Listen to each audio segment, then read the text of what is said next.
Boa tarde a todos e a todas. Estamos aqui hoje para começar o nosso segundo dia da Semana da Matemática.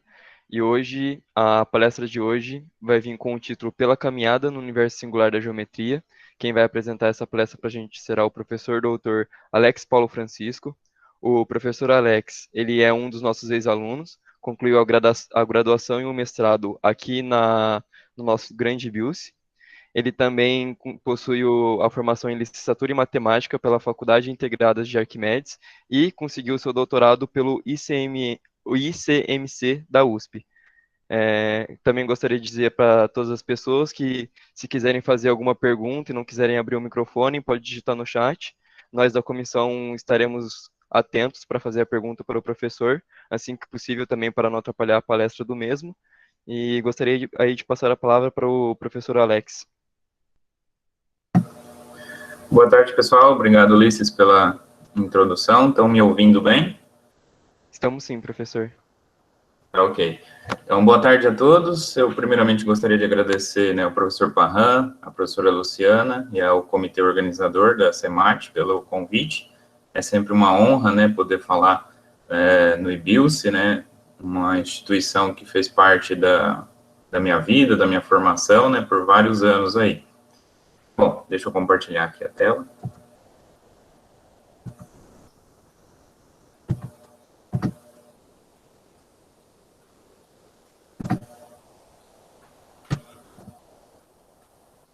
Só confirmam aí para mim se está aparecendo, ok? Estamos vendo sim, professor. Tá, joia.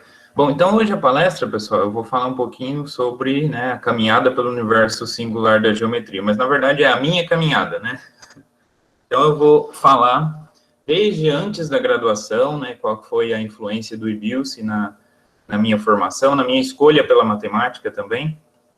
Vou falar da graduação, vou falar do mestrado, vou falar do doutorado, e junto com essa caminhada que eu vou falando, eu vou falar também, vou contar para vocês também alguns tópicos de matemática que eu fui estudando ao longo desse caminho, Desde lá na iniciação científica, no mestrado, no doutorado, E vou falar também depois o que aconteceu depois do doutorado, Então, basicamente, a gente vai seguir essa linha, da minha caminhada, antes da graduação, a graduação, mestrado, doutorado e após o doutorado, Então, para começar, antes da graduação, pessoal, eu nasci lá em Catanduva, fica próximo aí à região de São José do Rio Preto, sempre morei no sítio, no município de Uchoa, fica a 40 quilômetros aí de Rio Preto. Fiz meu ensino fundamental na Escola Municipal Dr. Paulo Biroli Neto, o ensino médio na Escola Estadual Professor Pedro Elias, lá em Uchoa. E eu gosto de falar isso, que eu fiz o ensino básico no ensino público, para servir de exemplo, Porque muitas vezes o aluno fala, eu tive uma formação lá no ensino público, Não vou ter condição de entrar numa faculdade de qualidade, Não tenho condições de seguir uma carreira acadêmica, mas na verdade não, Aposto que entre vocês aí tem muitos exemplos também que fizeram escola públicas e hoje estão cursando aí matemática aí no IBIUSS, Então, dá para seguir sim, Só se esforçar, aproveitar as oportunidades que aparecem e seguir em frente, Muito bem. Além disso também, pessoal, no ensino fundamental, foi que surgiu a minha paixão pela matemática, lá no sexto ano, na sexta série, antiga sexta série. Onde uma professora, a professora Fabiana, ela dava anagramas, Então, dava a palavra lá, e a gente tinha que encontrar todas as formas possíveis de escrever aquela palavra, embaralhando as letras, E aí quem conseguia escrever primeiro, entregasse para ela, ganhava ponto, Então essa competição aí me instigava bastante. E aí com isso, depois eu ia pensando em casa, falando, vamos ver, se for uma palavra de 4 letras, quantas são as possibilidades, de 5 letras e assim por diante. E aí eu mesmo consegui entender a ideia de fatorial antes mesmo de conhecer o que era fatorial, Então, essa ideia de instigar o aluno é muito interessante e foi uma das coisas que mais me chamou assim, a atenção para a matemática, e foi aí que nasceu a minha paixão pela matemática, né? Além disso, também tinha as Olimpíadas, né? As Olimpíadas fizeram um grande papel, assim, na minha história, que foi fundamental. Né? Começando aí pela Olimpíada de Rio Preto, né? A Olimpíada de Rio Preto eu participei desde 2005, mas aí eu cheguei no final só em 2006 e 2008, obtendo uma medalha de prata, tá? E qual foi o papel do IBILSE na Olimpíada de Matemática, né, de Rio Preto? O IBILSE age, assim, na organização, né, com o professor João Carlos, professor Parram, na realização também, né, a Olimpíada é realizada no IBILSE. Além disso, muitos de vocês devem ter conhecido antes, ou se não conheceu antes, quando está cursando, né, o curso de matemática, teve contato com a Olimpíada, ajudando a organizar de alguma maneira. E além da Olimpíada de Rio Preto, também tem a OBMEP, né, a Olimpíada Brasileira de Matemática das Escolas Públicas. Eu participei desde 2006. Em 2006, 2007, 2008, eu obtive menção honrosa, e depois, no terceiro colegial, em 2009, eu obtive medalha de prata. Junto com as menções honrosas também, eu consegui bolsa de iniciação científica júnior, né, através do programa de iniciação científica júnior da UBMEP, onde a gente ia aos sábados no IBILSE e tinha aula das 8 da manhã às 5 da tarde, né, com os professores João Carlos, professor Toninho e a professora Socorro.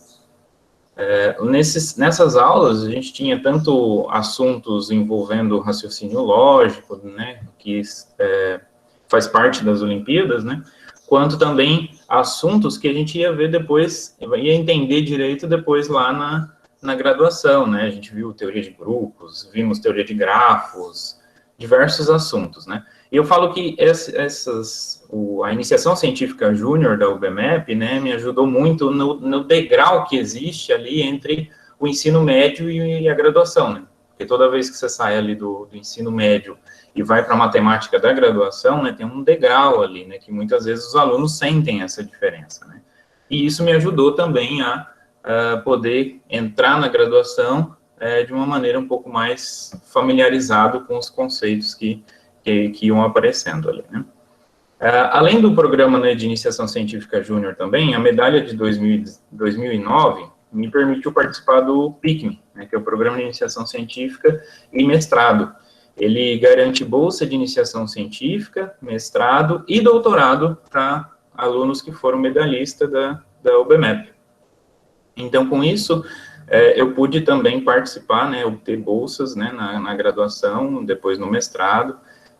Além disso, também ele incentiva que os alunos puxem, né, matérias do mestrado e adiantem o mestrado em matemática, né? Então, eu pude adiantar um ano da minha formação, porque o primeiro ano oficial do meu mestrado coincide com o último ano da graduação, né? Mas, na verdade, eu fui puxando matéria desde lá do segundo ano da graduação, né? Fazendo curso de verão, depois adiantando disciplinas dos anos seguintes, né? E, assim, foi uma loucura, né? Adiantou um ano na formação, mas, em contrapartida, teve diversas dificuldades aí no meio, né? Um exemplo de dificuldade que eu sempre falo é o verão de 2012.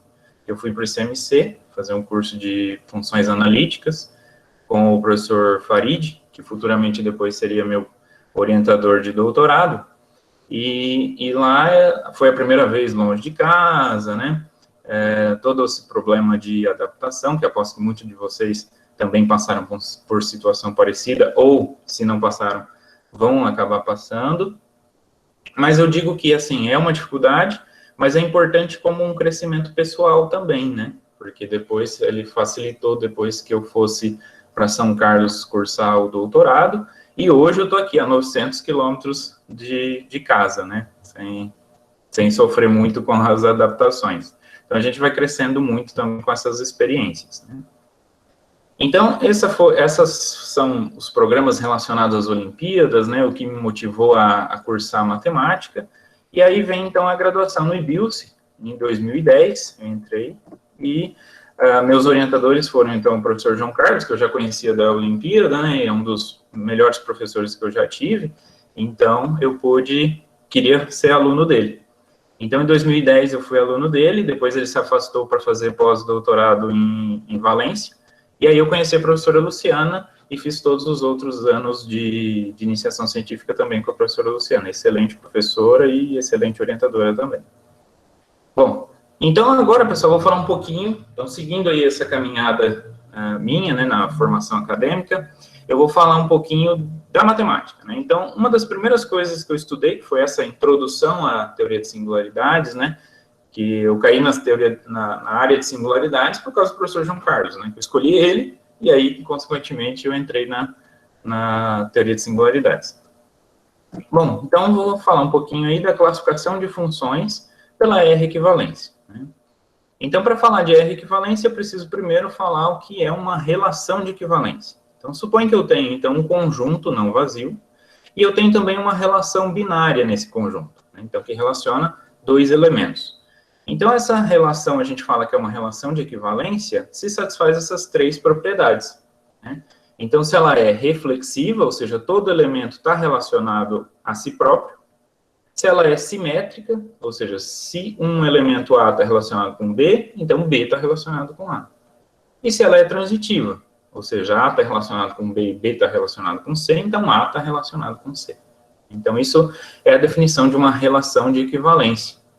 Outra coisa básica também que a gente vai precisar aqui é a definição de difiomorfismo, né? Então, dois conjuntos A1 e A2, dois conjuntos abertos, um do Rn e outro do Rm, a gente vai ter uma função entre eles, é dita difiomorfismo, se ela é diferenciável, possui inversa, e a inversa é diferenciável. Então, são esses três itens aí que tem que ter uma função para que ela seja chamada de difiomorfismo. Beleza, então, com difiomorfismo em relação de equivalência, eu posso definir quando duas funções, né, de Rn em R, são ditas R equivalentes. Então, a gente fala que elas são R equivalentes na vizinhança de um ponto x0, se existe uma constante C e um difiomorfismo H, de Rn em Rn, né, de tal forma que eu posso obter a F2 a partir da F1 compondo o difiomorfismo H e mais essa constante C. Então, essa é a R equivalência entre funções de Rn em R, né? E essa equivalência é uma relação de equivalência. Então, qual a importância de relação de equivalência? Uma relação de equivalência, ela pega o conjunto e divide em diversas classes. Então, aqui eu estou pegando o conjunto das minhas funções e dividindo em diversas classes. É como se eu colocasse numa estante, né, em várias gavetas, né? Cada classe vai estar numa gavetinha, né? Por que essa importância de classificação? Dentro de diversas áreas da matemática, a gente tem diversos objetos, né? E para trabalhar com esses objetos, muitas vezes a gente classifica esses objetos para, em vez de trabalhar com cada um infinitamente, né, a gente trabalha com um representante daquela classe, um representante daquele grupo, tá? A mesma coisa acontece, por exemplo, lá em topologia. A gente tem lá os espaços topológicos e a gente classifica os espaços topológicos usando homeomorfismo. Lá em álgebra linear, a gente tem os espaços vetoriais. Classificamos os espaços vetoriais usando isomorfismos. E aqui a gente classifica funções usando difiomorfismos, né? Beleza. Bom, então com essa relação de equivalência, a gente pode fazer uma classificação. Mas a ideia é sempre buscar o quê? Uma etiqueta, né, para essa gaveta, para essa classe. Porque se eu não coloco um representante dessa classe, eu abro aquela gaveta, busco lá e pego uma. Pode ser que eu pegue alguém que seja complicado. Então, a ideia é sempre escolher um representante mais simples daquela classe, né? Então, é isso que a gente vai ver agora, como é essa classificação e quem vai ser o representante de cada gavetinha. Então, para isso, pessoal, a gente vai fazer, aqui eu falei de R equivalência, mas de Rn em R. O que a gente vai fazer é de R em R. Então, uma função de uma variável apenas, lá do cálculo 1. Então, se a derivada de uma função num determinado ponto é diferente de zero, a gente fala que aquele ponto é um ponto regular da função. E se é zero, mas a derivada segunda é diferente de zero, a gente fala que é um ponto crítico, ou ponto singular, não degenerado, tá? E se a primeira e a segunda derivada são nulas, então a gente fala que é um ponto crítico degenerado. Então, veja que eu poderia estar caminhando aí, né? A primeira e a segunda zero, mas a terceira não zero. a primeira, segunda, terceira, zero, mas a quarta não zero. E assim por diante, tá vendo? Então, com isso surge a ideia da definição de tipo de singularidade AK. Então, se eu tenho uma função, aqui essa anotação aqui, pessoal, significa que a função está definida na vizinhança desse ponto x0, tá? É a notação de germe aqui, para quem já conhece esse conceito. Bom, então eu tenho uma função aqui definida na vizinhança de x0, se todas as derivadas dela até a ordem k são nulas, e a derivada de ordem k mais 1 é não nula, então a gente fala que ela tem uma singularidade AK no ponto x0. Né? O pessoal que está fazendo o mini curso do Samuel viu lá também esse tipo de singularidade lá ontem também. Muito bem, então, através do tipo de singularidade da função no ponto, a gente pode classificar ela. Né? O teorema da classificação diz o seguinte: então, se eu tenho uma função, definida aqui na vizinhança do x0, e é uma função diferenciável, e k é um número inteiro positivo, né? E se a função tem uma singularidade AK em x0, então ela vai ser equivalente a quem? A x elevado a k mais 1. Mais ou menos x elevado a k mais 1. Tá? Então, com isso, sabendo o tipo de singularidade da função, eu consigo saber em que gavetinha ela está e quem vai ser a etiqueta, né, a representante daquela gavetinha. Vai ser o x elevado a k mais 1. Né? Para aquelas singularidades AK. Então, basta saber o tipo de singularidade. Por exemplo, se eu tenho essa função f aqui, ó, 3t à quinta mais 4t ao cubo menos 3. Bom, essa função aqui, ela vai ser r equivalente a t ao cubo. Por quê? Vejam só, se eu faço a primeira derivada dela aqui, eu tenho isso aqui, substituindo t igual a zero, eu tenho zero. Então, a primeira derivada, zero. Depois, a segunda derivada, substituindo t igual a zero, também zero. E a terceira derivada, substituindo t igual a zero, eu tenho 24, já é diferente de zero. Então, a terceira derivada é diferente de zero. Se a terceira derivada é diferente de zero, então eu tenho uma singularidade A2, no zero. Eu poderia testar em outros pontos também, mas aqui é no zero. Tá? Bom, se eu tenho uma singularidade A2, então ela vai ser equivalente a t ao cubo. Equivalente à potência, quando potência 1 a mais. Né? O tipo de singularidade AK era equivalente a elevado a k mais 1. Né? No caso lá era x, aqui é t. Né? Mudou a variável ali, mas é a mesma ideia. Bom, isso para polinômio, né? E se aqui eu tivesse t à quarta? Então, aí seria equivalente a t à quarta. Então, note que eu olho aqui para o polinômio, isso no zero, né? Eu olho aqui para o polinômio e eu estou desconsiderando, então, a constante e ela vai ser equivalente à primeira potência de t, que é diferente de zero. O que faz sentido, né? Uma vez que a gente está fazendo as derivadas e calculando no zero e vendo quando que isso anula, né? Mas se eu tiver, então, uma função que não é mais um polinômio, por exemplo, aqui, menos cosseno de t, né? Então, se eu derivo menos cosseno, vou obter seno. Avaliando no zero, aqui no caso eu estou usando também x0 igual a zero. Avaliando no zero, seno de zero é zero. A derivada do seno, cosseno. Cosseno no zero é 1, então deu diferente de zero. Então, a segunda derivada deu diferente de zero. Então, eu tenho uma singularidade a1. Então, vai ser equivalente a t elevado a 2, t quadrado. Então, através do tipo de singularidade, eu consigo encontrar qual é a classe, né? Qual é a representante ali da R equivalência que a gente tem. Né? Então, isso é um exemplo, né, que eu estudei lá no primeiro ano da graduação, na iniciação científica, com o professor João Carlos. Depois, eu também estudei classificação de formas quadráticas, estudei partes de geometria diferencial, de curvas, contato, né? Bastante coisa. Praticamente a minha iniciação científica toda, unindo com o mestrado, foi baseada no livro do Bruce Giblin, Curves and Singularities. Então, para quem tem curiosidade de saber essa parte inicial de teoria de singularidades voltada à geometria diferencial, eu indico muito o livro de Bruce Giblin, Curves and Singularities. Ok? Muito bem. E depois no mestrado, então? Então, no mestrado, eu fiz em conjunto, né, o último ano da graduação com o primeiro do mestrado, e depois terminei em 2014, né, finalizei e defendi em 2015. Né? O mestrado foi sobre orientação da professora Luciana, também, e a dissertação foi com o assunto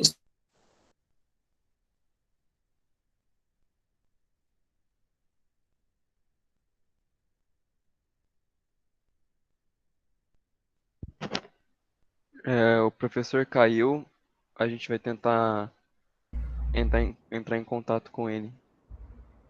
Eu tô falando com ele aqui no celular, só aguardar um minutinho que ele já retorna, tá?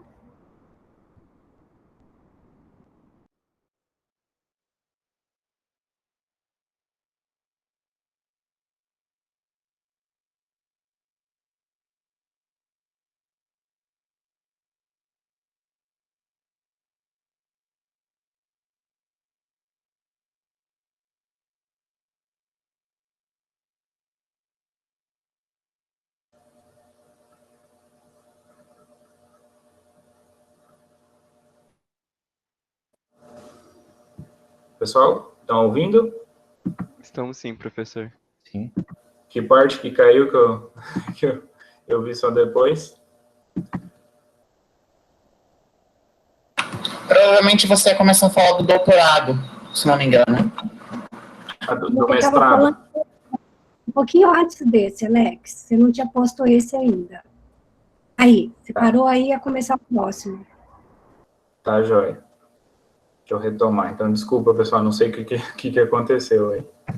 Problemas técnicos.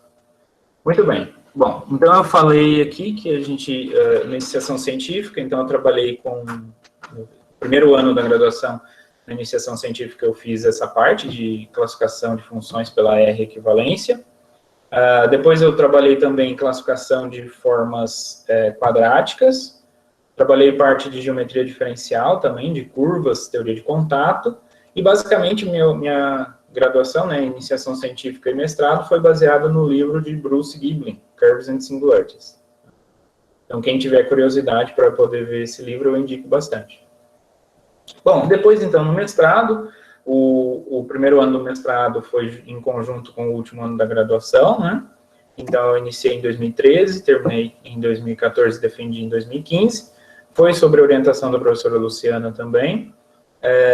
E a dissertação foi sobre a estrutura local de alguns subconjuntos do espaço euclidiano via teoria de desdobramentos, ou deformações, tá? Então, nesse caso aqui, deformações e desdobramentos é a mesma coisa, tá, que a gente está querendo dizer. Então, qual que é a ideia aí de deformações, né? O que significa deformações? Então, a ideia é exatamente o que a palavra diz.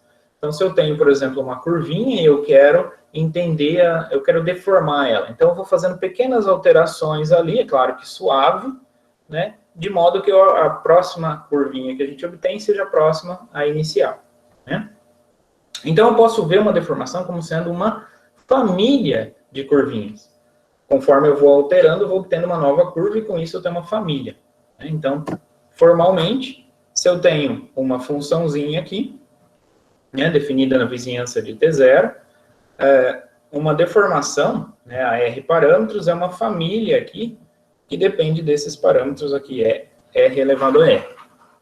Então, para cada parâmetro fixo aqui, a gente tem uma função de R da reta na reta, tá? Então, basicamente, isso que é uma deformação, a R parâmetros, tá? E o que significa dizer que uma deformação é R plus versal? É isso que eu vou falar agora. Então, considere Gzão uma deformação a S parâmetros, né, da função Gzinha aqui, ó. E aí eu vou considerar 3 aplicações. Aplicação A, B e C, com essas condições aqui, tá?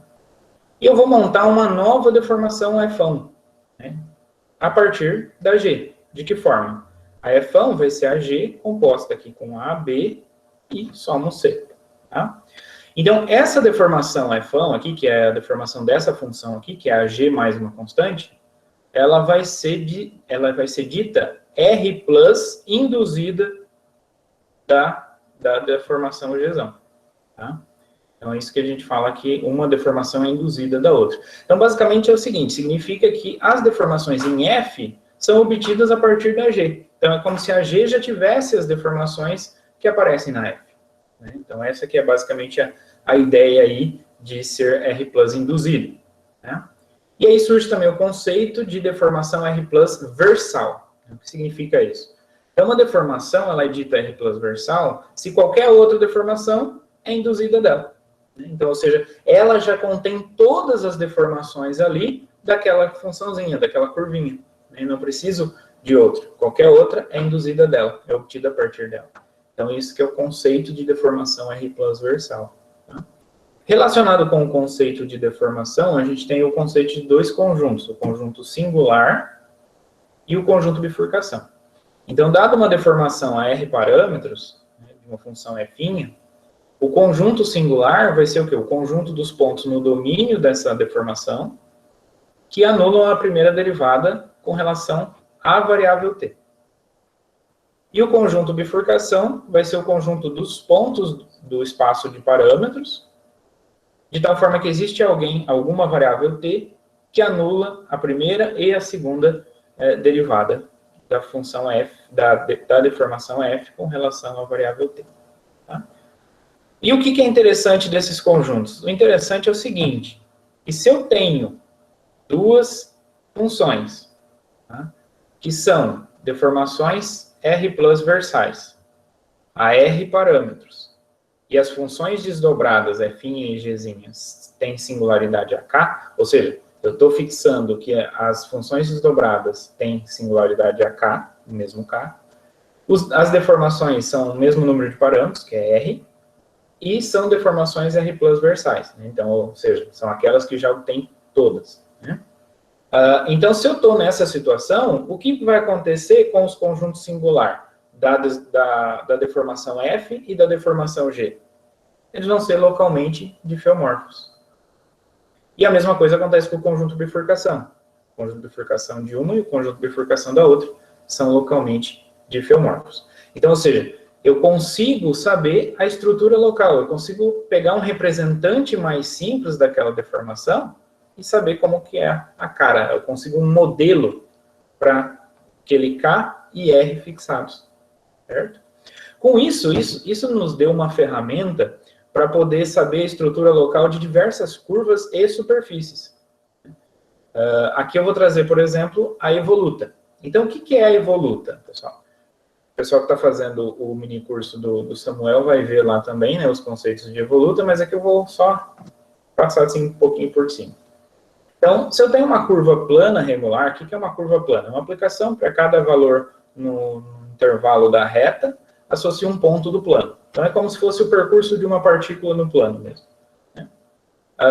Então, para essa curva, a gente define a evoluta dessa curva como sendo essa curva parametrizada aqui, ó.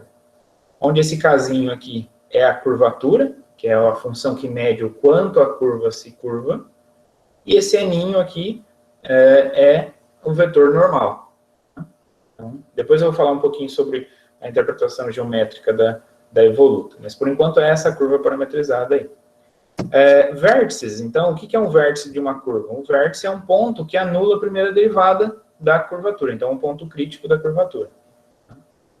E um vértice ordinário? Um vértice ordinário é um ponto crítico não degenerado da evoluta, ou seja, anula a primeira derivada, mas não anula a segunda.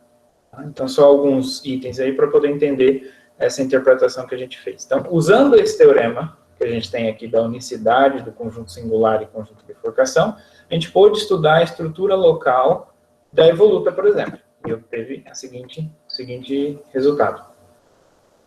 Então, se eu tenho um ponto da evoluta, né, de uma curva plana regular, onde esse ponto, x, ele representa o ponto da evoluta relativo ao parâmetro t na curva. Então, a curva está lá em t, o x vai ser o ponto da evoluta relativo a t.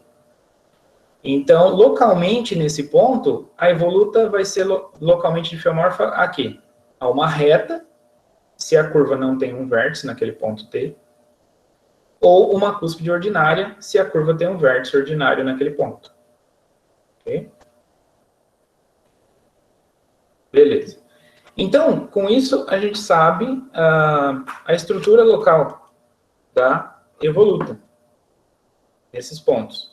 Por exemplo, aqui eu fiz o desenho aqui da elipse. Tá? A elipse, a gente sabe que tem 4 vértices, né? Então, temos aqui um ponto de máximo, aqui outro ponto de máximo, e esses dois aqui pontos de mínimo. E a evoluta, então, como são 4 vértices, ela vai ter que apresentar 4 cúspides. Então, uma cúspide aqui, outra aqui, outra aqui, outra aqui, relativa a cada um dos vértices. A mesma coisa acontece aqui na parábola, né? E na parábola, a gente tem um vértice da parábola, e relativo a esse vértice, então, tem que aparecer uma cúspide lá na evoluta. E fora dos vértices, a gente tem curvas suaves, né? Curvas não tem bico, nem nada, então é difiomorfa uma reta, sem problema nenhum, tá? Então, além da estrutura local da evoluta também, a gente viu...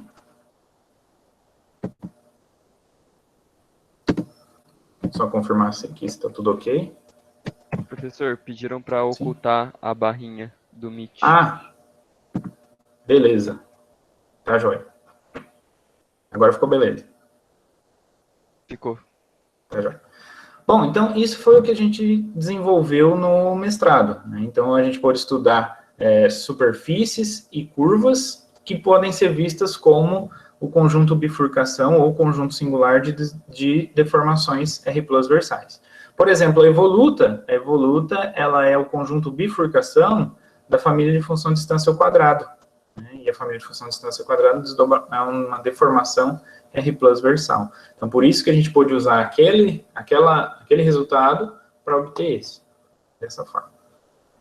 Beleza, e no doutorado, então? No doutorado, a professora Luciana, né, me indicou lá para o professor Farid.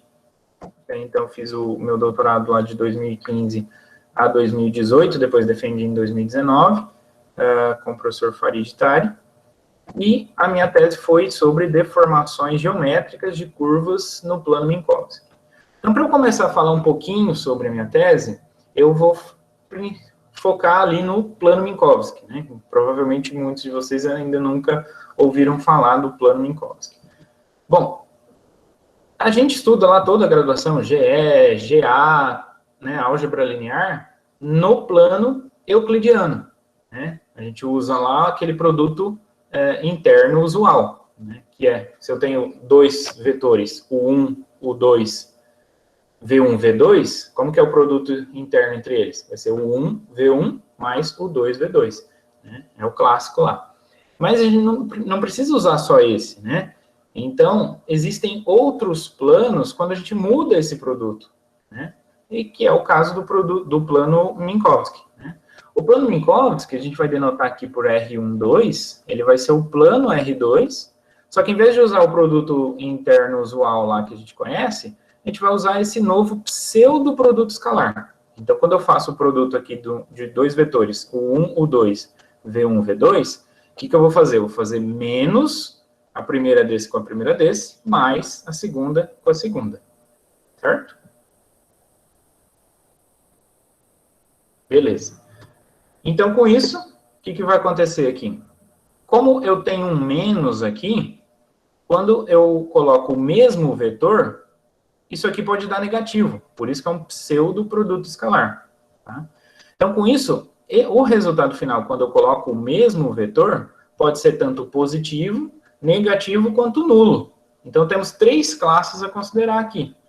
Então, primeiro, se o produto entre U e U for positivo, então a gente fala que U é um vetor space-like. Se for zero, a gente fala que é light-like. E se for negativo, a gente fala que é time-like. Tá? Tipo espaço, tipo luz e tipo tempo. Tá? Beleza, vamos ver alguns exemplos. Por exemplo, se eu tenho o vetor 1, 0. Então, 1, 0, como o 1 está na primeira coordenada, então quando eu faço aqui, o produto vai ser menos 1 vezes 1 mais 0 vezes 0. Então, vai dar negativo. Então, vai ser um vetor time-like. Se eu pego o 0, 1, o 0, 1, como o 1 vai estar na segunda entrada aqui, então vai dar positivo, porque vai ficar menos 0 vezes 0 mais 1 vezes 1. Então, vai ser um vetor space-like. E se eu pego o 1, 1, eu vou ficar, então, menos 1 vezes 1 mais 1 vezes 1. Então, vai zerar. Então, é um vetor like-like. A mesma coisa, veja, se eu tiver vetores com coordenadas iguais, vai satisfazer essa mesma propriedade. Aqui, ó. Se eu tiver lambda, lambda, então vai ficar menos lambda vezes lambda mais lambda vezes lambda. Vai cancelar, vai dar zero. Então vai ser um vetor like-like também. Então todo mundo que está sobre a reta y igual a x, né, na reta com vetor diretor 1, 1, vai ser um vetor like-like. A mesma coisa vale se eu tiver lambda e menos lambda. Ou seja, todo mundo sobre a reta 1 menos 1. Né? Y igual a menos x. A reta com o vetor diretor 1 menos 1. Também satisfaz. Por quê? Porque esse sinal de menos aqui, como eu vou dobrar ele, então vai ficar menos com menos, vai dar mais, então ele não vai fazer diferença. Depois aqui vai zerar, do mesmo jeito. Ok? Então também são vetores like-like.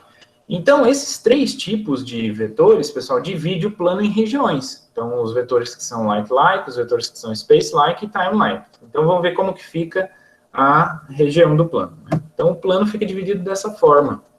Então, eu tenho aqui as duas retas, né? Então, eu tenho a reta y igual a x e a reta y igual a menos x. São as retas like-like. Né? São todos os vetores que são like-like, tem que morar sobre essas retas. Essa região em rosa aqui são os space-like. E a região em azul aqui, verde água, sei lá, são os time-like. Beleza? Então, aqui eu já desenhei os exemplos aqui que a gente viu. Muito bem. Bom, como eu mudei o produto interno que eu estou utilizando ali, consequentemente muda outros conceitos. Por exemplo, o conceito de ângulo entre vetores. Se eu mudo o conceito de ângulo entre vetores, eu mudo o conceito de ortogonalidade. Eu mudo o conceito de ortogonalidade, eu mudo o conceito de norma, eu mudo o conceito de distância. Então, vamos ver como que fica nesse caso aqui, para a gente ver a diferença. Então, primeiro, a noção de ortogonalidade. Então, se eu tenho um vetor com coordenadas AB, né, então, o ortogonal a ele, basta eu trocar. É só troca as coordenadas, né, B e A. Como tem o sinal, um sinal é menos e outro sinal é mais, já vai zerar. Preciso trocar o sinal de uma das entradas, que nem a gente faz no caso euclidiano. Então, aqui basta só trocar as coordenadas. Ok? Então, aqui a noção de ortogonalidade muda. Então, por exemplo, se eu tenho esse vetor azulzinho aqui, ó, o ortogonal a ele é esse vermelho. Como que eu obtive ele? Fazendo a reflexão pela reta diagonal. Tá? Então, faço ali pela reta y igual a x. Então, faço a reflexão, aí eu obtenho o ortogonal, né? Porque é exatamente isso que eu estou fazendo, trocando as coordenadas, fazendo essa reflexão. Ok? Bom, e o que acontece, então, se o vetor azulzinho estiver sobre a reta y igual a x? Se ele estiver sobre a reta y igual a x, então o ortogonal a ele vai ser ele mesmo. Por exemplo, se eu tiver o vetor 1, 1. Se eu tiver o vetor 1, 1, ortogonal a ele é ele mesmo. Por quê? Se eu faço 1, 1, produto com 1, 1, dá 0, porque é um vetor like-like. Então, todo vetor like-like, o ortogonal a ele, ou é ele mesmo, ou é ele menos o outro. Põe o sinal de menos na segunda entrada. Por exemplo, o 1 menos 1. Né? O ortogonal a ele fica menos 1, 1. Tá? Muito bem. Então, olha que loucura, né? A gente não tem mais ortogonalidade sendo 90 graus. Agora a gente tem uma reflexão pela reta y igual a x. Né? Então, muda toda a ideia geométrica que a gente tinha lá, né? Beleza. Bom, com isso, então, se muda a ortogonalidade, então muda também o conceito de distância. Né? Então, como que eu defino norma aqui no plano Minkowski? Então, a norma eu vou definir como sendo a raiz quadrada do módulo do produto interno, do mesmo vetor lá, o U. Ok? Se eu mudo a questão de norma, eu mudo o conceito de distância. Se eu mudo o conceito de distância, eu mudo a forma do círculo. Né? O que é um círculo de centro P e raio R?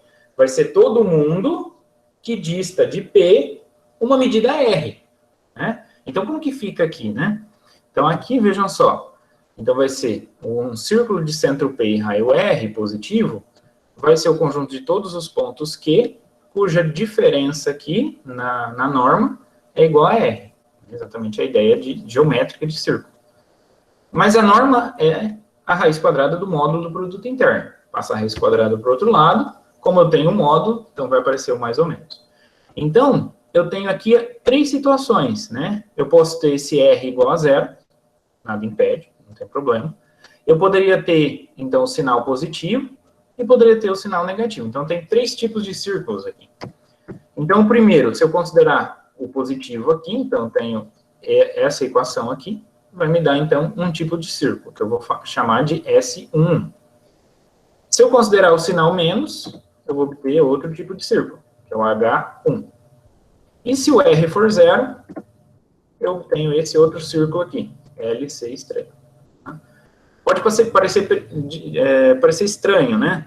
Se o R é 0, então eu estou pegando todo mundo cuja distância até um ponto P é 0. Ué, mas não é só o próprio P? Não, aqui não é só o próprio P. Por exemplo, olha só a figurinha aqui, ó. Em amarelo aqui, a gente tem esse círculo LC estrela, né? Que são exatamente as retas de vetores light-like. Então, se eu pegar um ponto aqui, ó, no amarelinho, a distância dele até a origem, usando essa métrica, essa distância do plano Minkowski, é 0. Olha só que loucura, né? E agora os círculos, ó, aqui em vermelho é o círculo S1, e aqui em azul é o círculo H1. Então, os círculos aqui agora são hipérboles. São hipérboles agora, não mais circunferências, como no caso euclidiano. Né? Que loucura, né? Bom, e como fica a geometria, então, de curvas no plano Minkowski? Tá? Então, se eu considerar uma curva aqui, então a gente fala que a curva é space-like se todo vetor tangente a ela é um vetor space-like. Da mesma forma, eu posso falar de time-like. Então, uma curva é time-like se todos os seus vetores tangentes são time-like. Okay? E um ponto, a gente fala, um ponto da curva, ele é dito um ponto light-like se o vetor tangente a ela é uma direção, né, um vetor light-like. Tá? Então, fora de pontos light-like, eu posso definir um vetor tangente, né, usando exatamente a derivada, né, o vetor tangente que a gente conhece, o vetor tangente unitário aqui. Posso definir um normal através do ortogonal que a gente fez antes. Tá? Posso definir uma curvatura, né, tanto para curvas parametrizadas por comprimento de arco, ou seja, que satisfazem essa condição, ou curvas que não são parametrizadas por comprimento de arco, então também consigo definir uma curvatura, e, consequentemente, eu posso definir a evoluta. Né? Então, a evoluta, no caso euclidiano, era dada por essa parametrização aqui. No caso Minkowski, o que eu tenho aqui vai ser um menos, vai aparecer um menos aqui. Tá?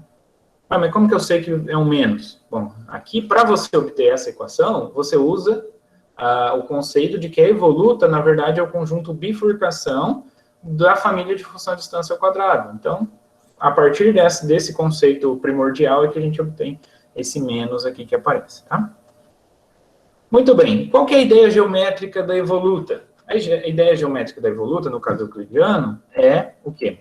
É o centro, é o lugar geométrico do centro dos círculos que tem maior contato com a curva. Né? O que significa contato?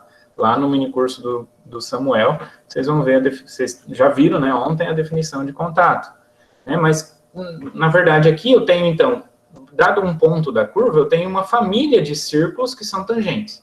Mas tem um círculo que ele vai se aproximar mais. Né? Por exemplo, esse segundo círculo aqui, ele está mais próximo, né? Aqui, olhando assim por cima, ele está mais próximo da minha curva em azul aqui. Tá? Então, vai ter um círculo que ele vai se aproximar mais. Esse círculo chamado círculo osculador. E aí, a evoluta relativa a esse ponto da curva vai ser o centro desse círculo. Né? Então, no caso aqui, o centro desse segundo círculo aqui. Tá? E aí eu mudo o ponto na curva, eu vou mudar o centro. E aí, com isso, eu vou descrevendo a curva evoluta. Tá? O que muda no caso Minkowski? No caso Minkowski, eu não tenho mais circunferências aqui tangente, eu vou ter elipses. Elipses não, eu vou ter hipérboles tangentes, né? Porque agora os círculos no plano Minkowski são hipérboles, ok? Muito bem. Por exemplo, aqui, ó. Então, aqui na reta, né? Na reta t, 0, então eu tenho o gama linha, o gama duas linhas, com isso eu consigo achar aqui o tangente, o normal e a curvatura. Então a curvatura, no caso euclidiano, é 0, né? Porque eu tenho uma reta, ela não se curva. E no Minkowski também satisfaz a mesma propriedade. E agora para uma elipse. Para elipse, pessoal, aqui eu fiz esse desenho aqui em azul, é a elipse. Né? Em vermelho aqui eu tenho a evoluta euclidiana, né? No caso euclidiano, que a gente já tinha visto antes, também esse astroide aqui. E a evoluta, no caso Minkowski, é essa em verde. Então, ela está totalmente fora da curva, né, da elipse, fora dessa elipse. E no caso do círculo? No caso do círculo, a evoluta de um círculo, no caso euclidiano, é o seu centro. É só o centro. Por quê? Porque o círculo que mais se aproxima do círculo é ele mesmo, certo? Então, o centro dele é o centro do círculo. Já no caso Minkowski, podem ver aqui, ó, que deu diferença. Já deu uma astroide aqui que passa por fora aqui do círculo, ok? Então, aqui são alguns exemplos, né, de como que é o plano Minkowski, tá? Mas, e no seu doutorado, então, o que você estudou, né? Poderíamos perguntar assim. Então, no meu doutorado, o que a gente viu foi o seguinte. Então, primeiro vamos considerar o seguinte problema. Então, eu tenho essas duas curvas aqui, tá? Então, tem a curva t ao cubo, que é o gráfico da t ao cubo. Essa curva aqui, nesse ponto aqui, ela tem uma inflexão, ou seja, a curvatura se anula aqui nesse ponto, tá? Já essa daqui é a reta. Aqui, no caso, é t,0 nessa representação, tá, pessoal? tt é a diagonal. Mas, então, aqui, uma reta, ela tem em todos os pontos, a curvatura em todos os pontos é 0, né, porque ela não se curva em nenhum ponto, tá? Então, vejam só, aqui eu consigo esse difiomorfismo aqui, que leva essa curva nessa. Então, ela está levando uma curva que tem um ponto de inflexão em uma curva cuja a curvatura é constante igual a 0. Então, ela está destruindo a geometria dessa minha curva aqui, tá? Então, isso aqui mostra o seguinte, que difiomorfismos destroem a geometria. Então, se eu estou querendo estudar deformações de uma curva, mas eu quero que preserve a geometria, então eu não posso usar simplesmente difiomorfismos, eu tenho que exigir algo mais. Então, com isso, lá na tese do Mostafa, com o professor Farid, eles desenvolveram uma definição que, além do difiomorfismo, exige também que a geometria seja preservada, né?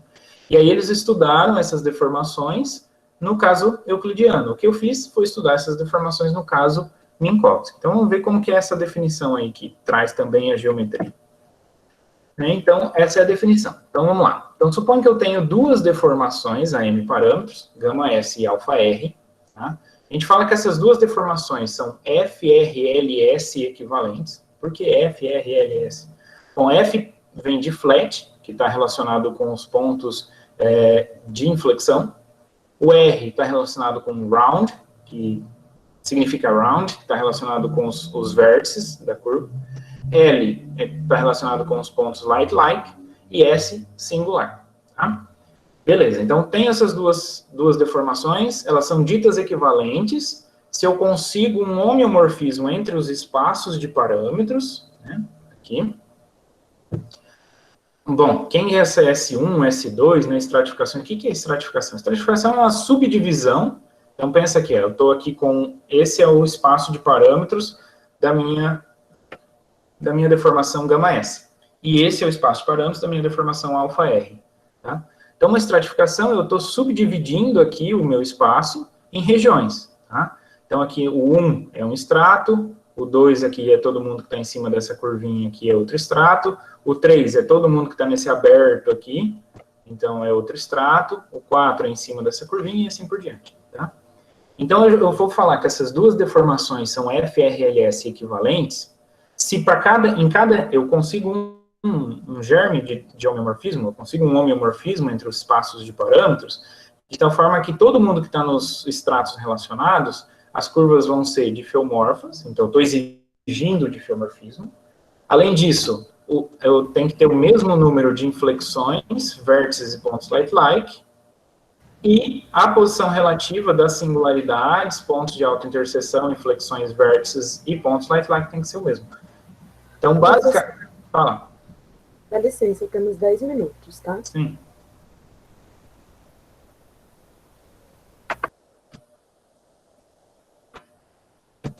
E como?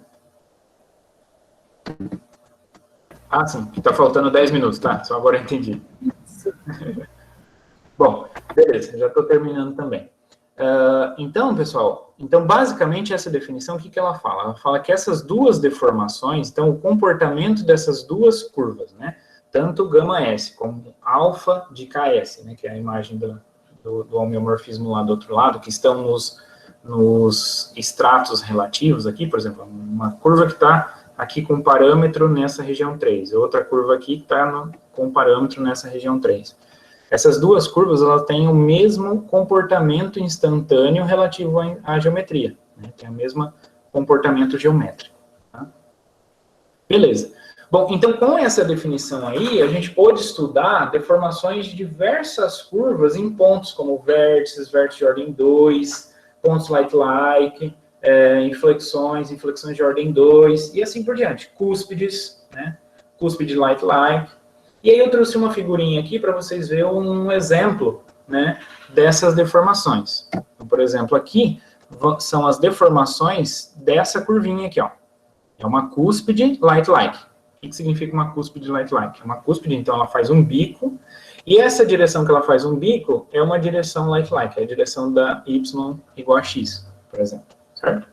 Então, se eu deformo ela, o que eu vou obter vai ser exatamente essas opções. Não tem outra opção, são só essas opções, preservando a geometria. Se eu deformo ela, preservando a geometria, né? Buscando...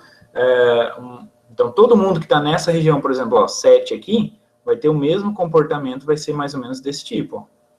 Então, vai ter, sei lá, 3 pontos aqui de like-like e 2 pontos de inflexão.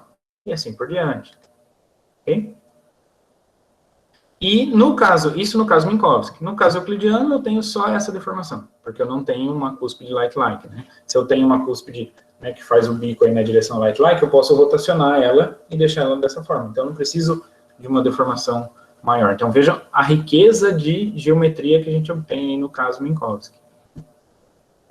Beleza. Bom, a gente viu lá o conceito de evoluta, né? Mas a evoluta, ela está definida fora dos pontos de inflexão, está definida fora dos pontos like-like, está definida fora dos pontos singulares. Né? Então, existe um conceito mais amplo, que fora desses pontos coincide com a evoluta, que é o conceito de cáustica, que vocês vão ver lá um pouquinho na palestra do professor Pedro. Então, se eu olhar para a cáustica nessas deformações, a gente obteve essa figurinha aqui, ó. Então, em vermelho são as possíveis deformações da cáustica, né? Ou seja, da evoluta, fora desses pontos que eu listei aí. E no caso euclidiano, só tinha essa figura. Então, olha a riqueza de detalhes, né, de geometria que a gente obtém aí, tá? Bom, esse foi só um exemplo, né, mas a gente estudou diversas curvas em diversos outros pontos, tá? E, então, isso foi só um exemplo aí que eu trouxe para vocês, né, vislumbrarem aí o que foi que eu fiz na tese de doutorado. E depois do doutorado, então eu defendi o doutorado em abril de 2019, e depois em junho de 2019 eu fiz o concurso, passei, agora sou professor aqui na UFPR, campus de Pontal do Sul, então eu sou aqui o nosso campus, né, é chamado Centro de Estudos do Mar. A gente tem 5 cursos aqui, o curso de licenciatura em Ciências Exatas, que abrange Física, Química e Matemática. Temos o curso de Engenharia Civil, Engenharia Ambiental e Sanitária, Engenharia de Aquicultura e o curso de Oceanografia, né? Então, é situado aqui em Pontal do Sul. Aqui eu tenho uma fotinha aqui para mostrar para vocês, aqui que fica no litoral paranaense aqui, e aqui é a Ilha do Mel, né, ponto turístico aqui próximo. Então, pessoal, com essa palestra eu quis trazer um pouquinho aí da minha trajetória, mostrar para vocês, né, o quanto o IBILSE foi importante na minha formação, né. Passei pelo IBILSE aí durante 8 anos, né, 3 antes da graduação, depois 5 com a graduação e mestrado.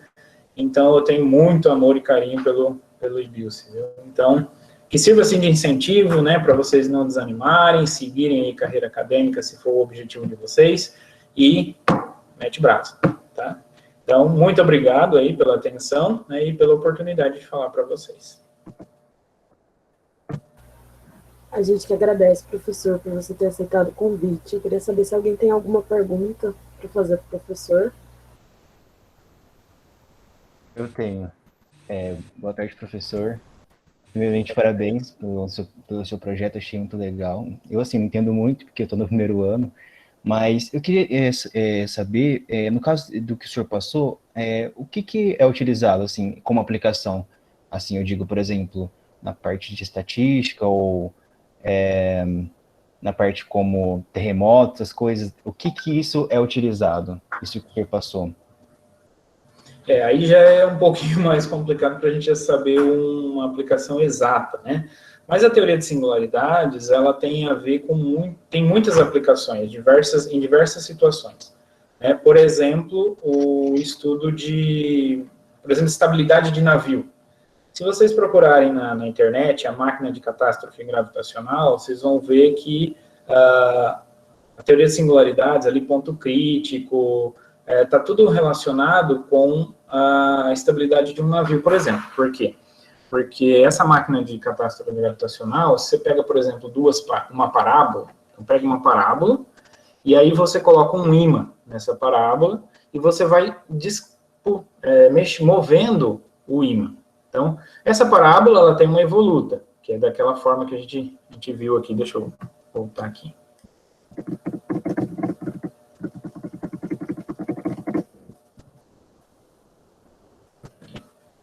Então, como se fosse uma seção do navio aqui, eu tenho aqui o centro de massa, né, representado pelo ímã. Depois vocês procuram com mais detalhes, mas eu vou falar mais por cima. E aí, quando você vai movendo o ímã aqui, você vai movendo o centro de massa. Então, por exemplo, ele está tombado para um lado, ele vai destombando, destombando. Quando você passou uma vez por esse ramo aqui, da evoluta, não acontece nada. Mas quando você passa a segunda vez, ele tomba. Então, por exemplo, isso é um estudo que, se você não concentra o centro de massa, por exemplo, de um navio, né, de uma seção do navio, por exemplo, em um ponto, quando ela desloca, pode ser que eu possa tombar o navio. Então, é um exemplo de uma aplicação. Assim, exatamente num ramo, eu não consigo te dizer porque eu não tenho esse conhecimento, né? Porque muitas vezes a gente estuda, principalmente dentro da matemática pura, né? A gente estuda aplicações ali na geometria, dentro da própria matemática, né? Então, a gente só sabe algumas, assim, que a gente traz. Outra coisa interessante também, para saber essa questão de deformações e perturbações, teoria das catástrofes, é a máquina de catástrofe de Zeeman. Se procurar no YouTube tem o vídeo lá também. Que aí você faz uma pequena deformação, uma pequena perturbação, e o sistema tem uma alteração grande, né? Então, são exemplos, né, de onde a gente pode aplicar a teoria de singularidades. Nossa, que interessante. Obrigado, professor. Por nada. Mais alguma pergunta, pessoal? Eu gostaria, na verdade, de parabenizar, deixa eu ligar aqui a câmera, né? Queria parabenizar o Alex. Bom, primeiro de tudo, precisa atualizar as fotos no site do Envios. Foi difícil de achar as fotos. Não, precisa atualizar essas fotos, que elas estão muito antigas. Queria parabenizar você, viu, Alex, pela sua palestra, que foi excelente. O Alex, assim, enche de alegria ver, né, assim, o crescimento de um aluno que saiu desde que começou com a gente, né, começou com o João Carlos, primeiro ano dele, depois veio, pode ficar aí, João, dava para ver você com o seu filhinho, a câmera estava ligada. Começou com o João Carlos, né, depois veio trabalhar comigo, assim, mas, assim, deu crescimento na matemática, como pessoa também, né, que a gente acaba ficando amigo, se conhecendo melhor, mas, assim, na matemática, né, um aluno que começa no primeiro ano, né, ele mostrou que ele começou estudando função real, né, da reta na reta, uma relação de equivalência, e depois passa para espaços euclidianos de dimensão maior, até chegar num doutorado, que já é no outro espaço, com outro produto interno, né, que é o espaço de Minkowski. Então, assim, não tem como pular etapas, né, você tem que começar crescendo aos poucos dentro da matemática e vai evoluindo até você chegar no momento que você já tem condições de criar uma matemática nova, né, que o doutorado é isso, né, criar uma matemática, né, você tem que fazer alguma coisa nova. Mas, assim, também, o que eu achei bem legal é o Alex ter, assim, comentado, né, do professor dele professora, né, lá do ensino fundamental, do 6º ano dele, para vocês verem, assim, isso faz com que também nós tenhamos muito orgulho de todos vocês que estão assistindo essa palestra, né, que vocês são alunos da matemática, que escolheram uma profissão que é ser professor, né, ser professor é uma profissão que, assim, não é valorizada financeiramente, digamos, mas se não for, é uma das mais importantes, se não a mais importante profissão que existe, porque hoje nós estamos vendo a importância de um médico, né, nessa pandemia que nós vivemos, mas o médico não teria chegado, né, não teria se formado se não tivesse, desde o seu começo, passado por bons professores, né? E mesmo eu não tendo ido para a área de exatas, um professor de matemática é muito importante também, né? Porque, assim, mesmo não indo para a área de exatas, mas o professor de matemática, a matemática em si, mesmo para um biólogo, para alguém que vai para letras, né? A matemática abre muita visão da pessoa, né? Faz a cabeça ficar, assim, para o raciocínio, digamos. Então, assim, a profissão de professor é uma profissão, assim, extremamente importante, porque ela pode motivar ou pode matar alguém, né? Assim, o que eu quero dizer, no desejo de querer estudar, de querer ir para frente, de crescer, né? Então, assim, nós, como professores aqui da Unesp, nós temos muito orgulho de todos os nossos alunos, por eles terem escolhido, né, essa profissão professor, né, que, assim, é uma profissão que exige a gente gostar muito, né, e aí, conforme você vai apanhando no começo, mas depois você vai pegando o jeito, né, porque tem toda essa timidez no começo para dar aula, mas a gente vai pegando o jeito, e é tão gostoso ser professor, né, agora o Alex está, né, assim, no seu primeiro ano da aula, é muito gostoso ser professor, e eu espero que todos vocês que estejam assistindo essa palestra saiam, assim, muito motivados e com vontade de aprender, né, assim, aprender matemática e aprender, assim, e gostar para ser um bom professor também, né. Bom, mas é isso, eu queria parabenizar você, viu, Alex, por toda essa sua trajetória, eu tenho certeza que você tem muito para dar como professor também, né, não só como conhecimento no mundo ouvido, mas como pessoa também, parabéns, viu. Muito obrigado, Lu. Eu queria fazer só um comentário. Tá ouvindo? Sim, estou ouvindo. Porque às vezes, primeiro, parabéns, né, pela excelente palestra, um prazer aí reencontrar você. Só um comentário que às vezes as pessoas, quando veem pela primeira vez esse espaço de Minkowski, pode achar um pouco artificial, né? Uma construção parecida, assim, talvez meio artificial, porque foge um pouco da geometria que a gente tem usual, né? Você poderia comentar um pouquinho da importância de se estudar espaço de Minkowski ou espaço-tempo, por exemplo, onde isso se aplica, por exemplo? Acho que você poderia só fazer um comentário sobre isso. Sim, sim. Foi até uma coisa que eu pensei, mas acabei não falando, né? A importância, né? Porque aparece aquele produto escalar lá, pseudo-produto escalar, né? Mas a gente não tem ideia, onde que vai usar isso? Mas, por exemplo, né? O Einstein, quando desenvolveu a teoria de relatividade, se baseou nos trabalhos de Minkowski. Então, todo o espaço-tempo, né? Quando você considera, você tem um espaço de Minkowski. Então, é aí que é utilizado, né, na relatividade. Eu não sei entrar assim, muito em detalhes, eu só sei que é utilizado, né, sei que também o Einstein se baseou nos trabalhos de Minkowski, mas eu não sei assim, especificamente onde é, porque eu não conheço essa área, mas eu sei dessa importância que é utilizado aí dentro da relatividade. Maravilha, obrigado, Alex. Nada. Mais algum comentário ou pergunta, pessoal? A Clonice falou que a Socorro te mandou um abraço, professor.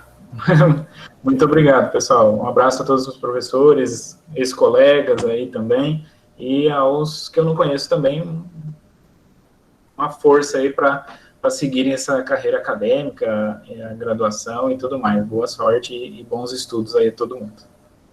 Muito obrigada, queria agradecer novamente sua presença na nossa semana.